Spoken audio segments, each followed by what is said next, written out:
Hi everyone. For today's book review, we're going to be checking out the Brazilian battleship Minas Gerais. As you've probably figured out from some of my previous reviews, particularly about HMS Agincourt and Windfall battleships, you know that I love the lesser known dreadnoughts. And this is one of them. This book is published by Kagero Press, a Polish company that specializes, well, at least this brand specializes in what they call super drawings in 3D, whereby entire warships are reconstructed through an AutoCAD program, and you get wonderful views of the external details of the ship. And in typical format, what this book does is that it shows you a brief history of the ship, 2 to 4 pages, and then you get a fly-through or a walkover, depending on what you want to call it, look around the ship. You basically go from bow to stern, port to starboard, up top, down below, looking at the various features of the ship. And as you can see in the corner there, there's a couple of example images.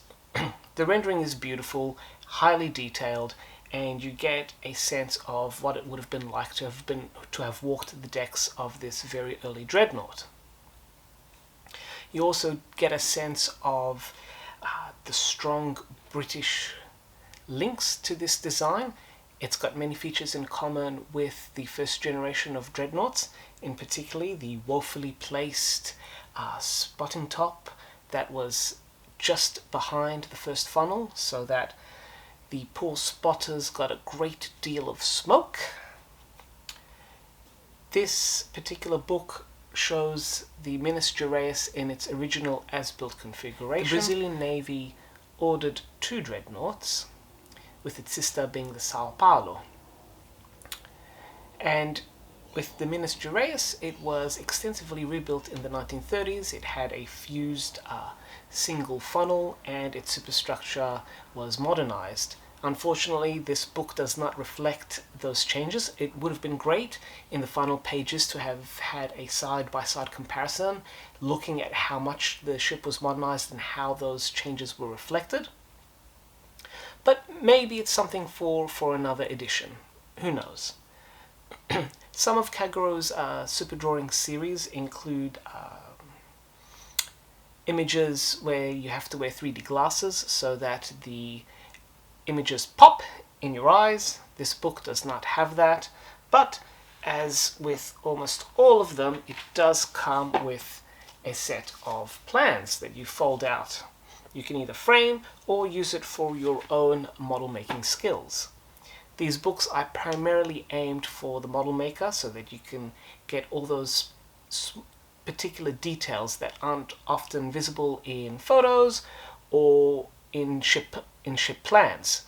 By putting it into an AutoCAD program, you get a better sense of how things look, where they sit, and how they feel in terms of layout. For the model maker, Kagero Press and this particular volume is great. The overall history of this ship is brief. There's plenty of other books if you want more detailed stuff, but if you love the visuals and if you are a keen model maker, then this is the book for you. I have about 30 to 40 Kagero books. They all follow pretty much the same style as what you're seeing up there. So if there are any volumes or ships that have been covered by Kagero that I have and that you're interested in getting a sneak peek, let me know and I can review them for you. This book is let's go with 3 captain's hats. The descriptions, the captions are basic, straightforward, and thankfully they're very legible. But it would have been great to have gone that extra step and given us a complete look at the layout of the Minas Gerais, from how it was as built, which we have, to how it was in its final configuration. So there you have it, another book about the lesser known dreadnoughts, and in particular those from South America. So if you are interested in South American dreadnoughts or lesser known ones, do check out some of my previous reviews, in particular HMS Agincourt and of course the Windfall battleships. You will not be disappointed. Until next time, enjoy and happy reading everyone.